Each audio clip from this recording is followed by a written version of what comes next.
Ustadz, apakah roh yang di alam barzakh, bukan barsyah ya, barzakh pakai Z, yang di alam barzakh itu merasa senang kalau tiap Jumat diziarahi, atau tidak ada pengaruhnya asal tetap didoakan tiap hari? Kalau didoakan senang pasti. Maka itu Nabi SAW menyuruh kita mendoakan orang wafat. Kalau kita lewat kuburan disuruh salam. Allah SWT di surat Al-Hasyr ayat 10 juga menyatakan apa? Walladzina ja'u min ba'dihim yaquluna rabbana ighfir lana wa li ikhwanina alladzina sabaquna bil iman. Orang-orang yang sudah mendahului kita doakan. Seperti tadi juga kita doakan. Senang pasti. Apa kalau diziarahi juga senang? Lebih senang memang. Dalam kitab Ar-Ruh karangan Ibnu Qayyim Al-Jauziyah diceritakan bahwa orang yang diziarahi itu senangnya setengah mati. Ya bukan setengah mati, memang harus mati. Ya, senang sekali. Kemudian orang-orang yang tidak pernah diziarahi itu ngerumpi, ngumpul supaya ketut didoakan, melok seneng. Jadi diziarahi memang senang. Tapi kan juga kita hidup ini ada tugas-tugas lain, tidak harus hanya menziarahi. Maka didoakan sudah sangat bagus. Panjenengan sregep ajek mendoakan orang yang wafat itu sangat bagus. Kalau bisa ya diziarahi sesekali. Kalau dekat seperti saya ke Nganjuk itu ya setidaknya sebulan sekali. Kadang-kadang juga lebih ya, lebih sebulan kadang-kadang baru bisa. Tapi yang jelas kalau mendoakan ya minimal 5 waktu. Kalau bisa 5 waktu. Doanya apa ya? Seperti doa panjenengan kalau tadi Allahumma ighfir lahu warhamhu wa'afihi wa'fu. Kalau satu laki-laki, kalau satu perempuan Allahumma ighfir laha warhamha wa'afihi wa'fu. Kalau banyak famili panjenengan semuanya didoakan Allahumma ighfir lahum warhamhum wa'afihi wa'fu. Bagusnya disebut nama sebelumnya. Untuk siapa? Allahumma ighfir lahu warhamhu wa'fu. Untuk siapa? Allahumma ighfir lahu warhamhu wa'fu. Seneng didoakan, seneng diziarahi, jelas senang. Lebih senang tentu. Apa ada pengaruh roh di alam barzakh kalau makamnya dipindah? Iya, tidak boleh. Hukumnya haram, memindah makam itu haram kalau tidak ada alasan syar'i. Mengapa? Mereka tidak senang dipindah, itu tidak senang.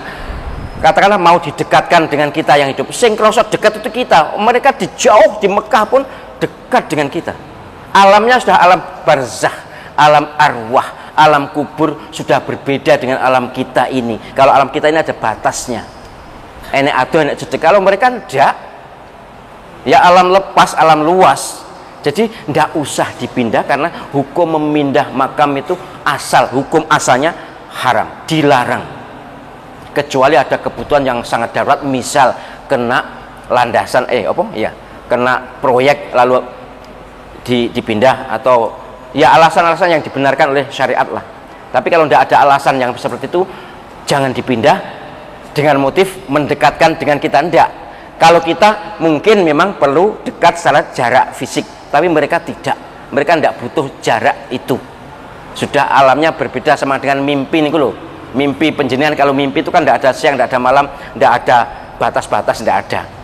Jadi alam barzakh seperti itu. Jadi kalau mereka sudah dimakamkan dimanapun, bahkan di Mekah malah bagus. Ada Bung Tomo kalau nggak salah ya, wafat di Mekah lalu dipindah ke Jawa Timur ya karena beliau pahlawan, ya monggo saja. Tapi andai kata saya keluarganya mesti tidak boleh. Malah lebih bagus di sana, apalagi kalau dibaki, luar biasa. Dibaki itu ada hadis sahih, siapa yang wafat dan dimakamkan di Baki maka masuk surga tanpa hisab. Tapi nek ditarik haji atau umroh wani matinya Baki, pilih gak esek jane. Ya.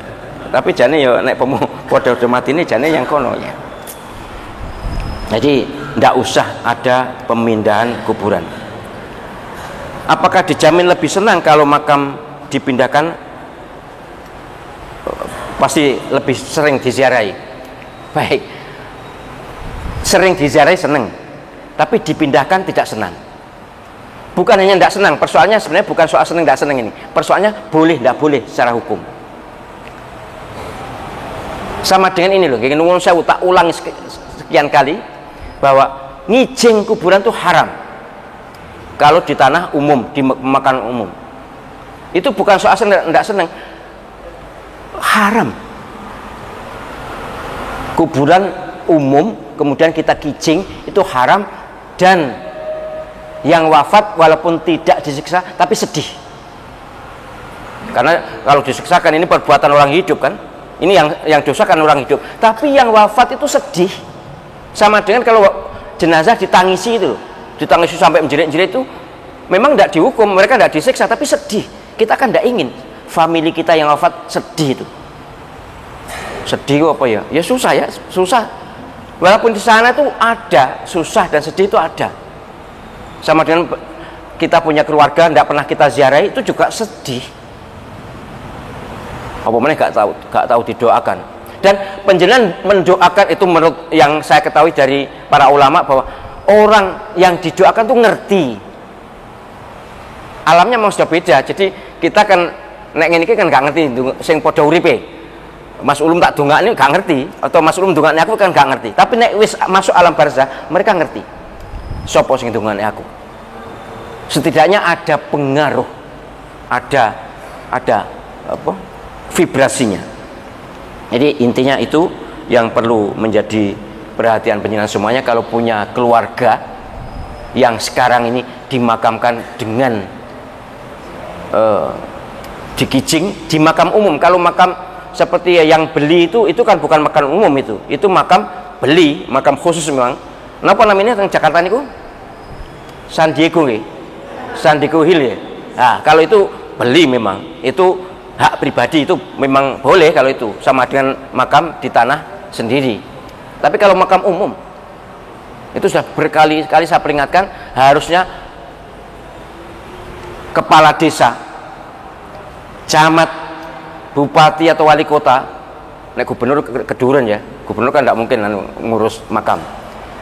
Yang ngurus makam itu sinten sing langsung kepala desa ya, atau RT RW, jelas itu RT RW,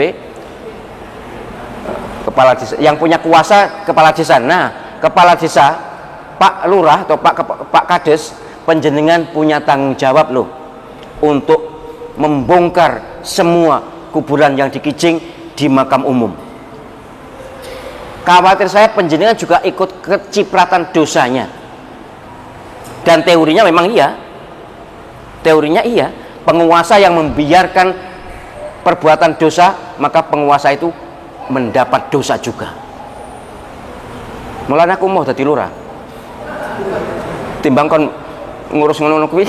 enggak ini guyonnya, tapi saya berharap Pak Lurah, Pak RW, Pak RT tolong gemakan ini. Sekarang juga banyak yang gelisah di banyak tempat di kota-kota besar, sudah banyak yang gelisah nek mati dikubur yang ndi. Mosok didek nih. Lah sing wis dimakamkan enak-enak bertahun-tahun pancet ngono gak kena dinde. Iya kalau makam pahlawan. Jadi ini penting untuk menjadi perhatian semuanya, mumpung penjenengan masih hidup, masih bisa melakukan sesuatu yang positif dari yang negatif. Kalau yang sudah mati kan tidak ada daya dan upaya, sudah selesai. Silakan ingatkan orang yang punya saudara, punya famili, kuburannya dikijing, kuburannya memang dikijing ya, bahasa Indonesianya ya dikijing ya. Yang dikijing itu ingatkan, bahkan peringatkan, jangan sampai. Sekali lagi saya ulangi untuk kesekian puluh kalinya, ayah saya yang di tanah pribadi saja tidak mau dikijing. Dulu waktu masih hidup, sekarang sudah wafat, tidak dikijing sama sekali, roto dengan tanah, hanya dikasih pohon kecil gitu. Ini saya berharap wong mati ku arep sangat berharap perbuatan baiknya orang hidup. Sekali lagi, orang yang sudah meninggal itu tidak berdaya. Mereka sangat berharap kebaikan orang yang hidup. Apakah doanya, apakah sedekahnya, apakah bongkar kijingnya. Nah, mereka akan sedih. Selagi dikijing, mereka sedih, gak gembira. Karena dosa itu terus berlangsung sampai kijing itu dibongkar. Karena itu mengganggu orang lain, bukan tanah miliknya.